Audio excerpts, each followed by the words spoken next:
சிம்ம ராசிக்கு மாசி மாத பலன்கள் எப்படி இருக்குங்கிறத இந்த நிகழ்ச்சியில் பார்ப்போம்.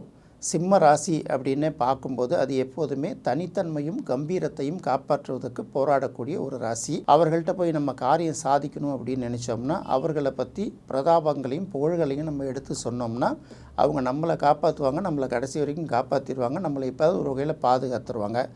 அவங்கள்ட்ட இருக்கக்கூடிய குறைகளை சுட்டி காட்டினீங்கன்னா நாம் தான் அவங்களுக்கு முதல் எதிரியாகும். இதுதான் சிம்ம ராசிக்காரர்கள்ட்ட காரியம் சாதிக்கிறதுக்கான ஒரு ரகசியம், அவங்களுடைய கேரக்டர் அப்படின்னு புரிஞ்சுக்கலாம். இந்த சிம்ம ராசிக்கு மாசி மாத பலன்கள் எப்படி இருக்கும் அப்படின்னு பார்க்கும்போது, ராசிநாதன் சூரியன் 7ஆம் இடமான கும்பத்துக்கு வருகிறார். பொதுவாக சூரியன் 7ஆம் இடத்துக்கு வருவது அவ்வளோ பெரிய சிறப்பு இல்லை அப்படின்னு தான் சொல்லலாம். பொதுவாக சூரியன் 7ஆம் இடத்துல இருக்கும்போது நமக்கு நடக்க வேண்டிய காரியங்கள் எல்லாமே குறித்த காலத்துக்கு நடைபெறாது. எல்லாமே இழுபறியாகவும் தள்ளி தள்ளி தான் போயிட்டுருக்கோம். சிலருக்கு பார்த்திங்கன்னா திருமண ஏற்பாடுகளே பல பேருக்கு காலம் கடந்து நடக்கும், தள்ளி போகும்னு சொல்கிறோம்ல, இதெல்லாம் 7ஆம் இடத்துல இருக்கக்கூடிய சூரியனால் வரக்கூடிய பலன்கள் தான். இப்போ இந்த சிம்ம ராசியை பொறுத்த வரைக்கும் 7ஆம் இடத்துல இருந்து தன்னோட வீட்டை 7ஆம் பார்வையாக பார்த்தால் கூட இருக்கக்கூடிய கிரகமான ராகுங்கிறது பார்த்திங்கன்னா அவர்களுக்கு ஒரு வகையில் இந்த கிரகண தோஷத்தை ஏற்படுத்திடும்.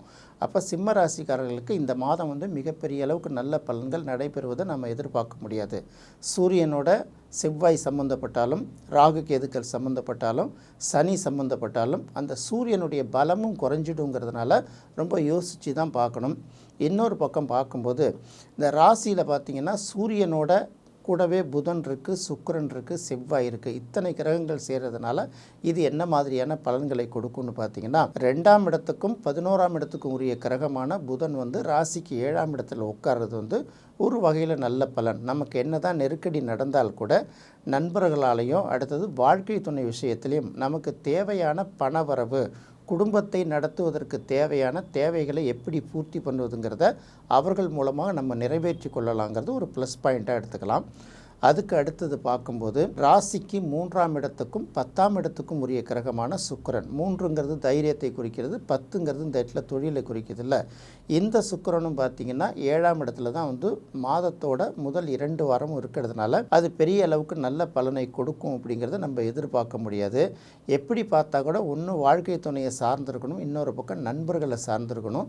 தனிச்சு இயங்குவது கொஞ்சம் கஷ்டமாக தான் இருக்குங்கிறத தெரிஞ்சுக்கணும். அடுத்தது செவ்வாய்னு பார்க்கும்போது அவர் 4ஆம் இடத்துக்கும் 9ஆம் இடத்துக்கும் உரிய கிரகம்.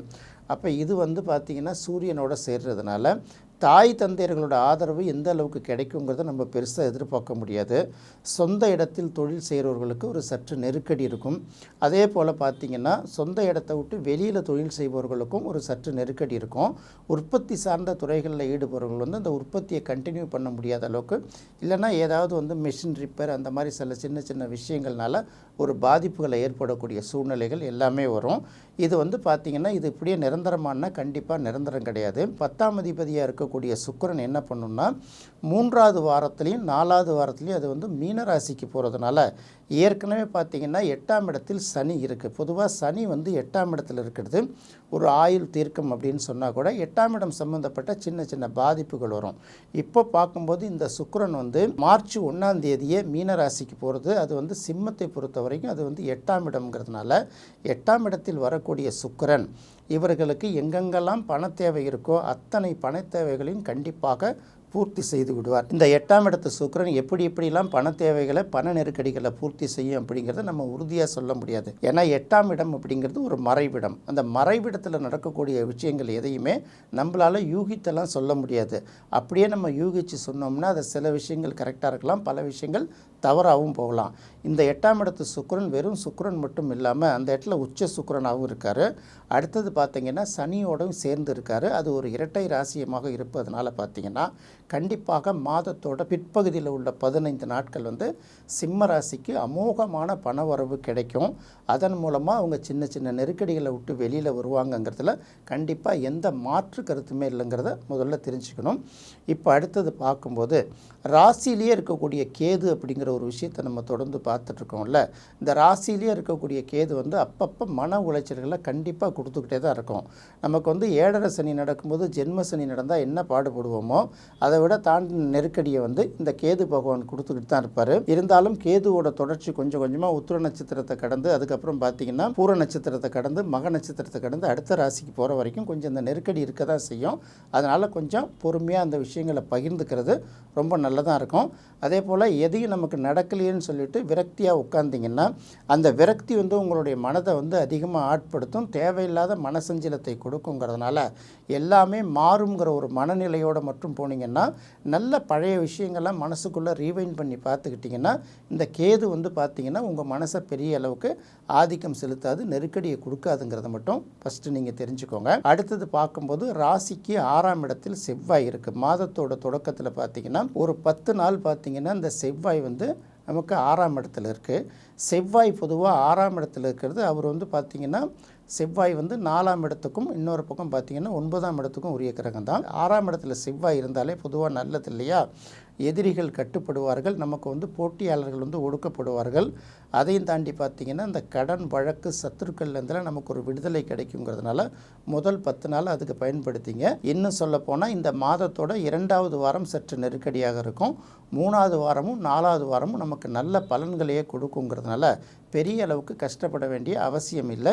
என்ன வந்தாலும் நம்மளால் சாதித்து மேலே வர முடியுங்கிறத தெரிஞ்சுக்கலாம். இவர்களும் பார்த்திங்கன்னா செவ்வாய்க்கிழமை என்று அனுமனை வழிபட்டாங்கன்னா இவங்களுக்கு ஒரு நல்ல பலனை கிடைக்கும். அடுத்தது வந்து 8ஆம் இடத்துல சுக்கிரன் இருக்கிறதுனால சனிக்கிழமை அன்னைக்கு மகாலட்சுமி வழிபாடு நடத்திங்கன்னா இந்த மாதத்தில் இவங்களோட பண தேவைகள் அத்தனையும் பூர்த்தி ஆகலாம் அப்படின்னு சொல்லிட்டு நாம் எதிர்பார்க்கலாம். அடுத்து பார்க்கும்போது குரு வந்து 11ஆம் இடத்துல இருக்குது.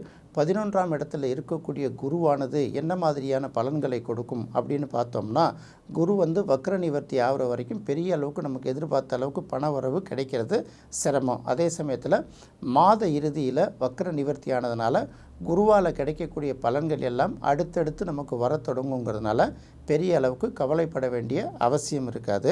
சிம்ம ராசியை பொறுத்தவரை மாதத்தின் பிற்பகுதியில் அவங்களுக்கு வந்து பணமழை பொழிகிற நேரமாகவும் பணம் கொட்டப்போகும் நேரமாகவும் அமையும்.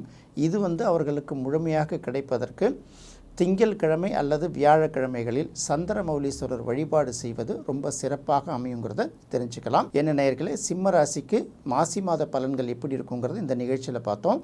கன்னி ராசிக்கு மாசி மாத பலன்கள் எப்படி இருக்குங்கிறத அடுத்த நிகழ்ச்சியில் பார்ப்போம். நன்றி, வணக்கம்.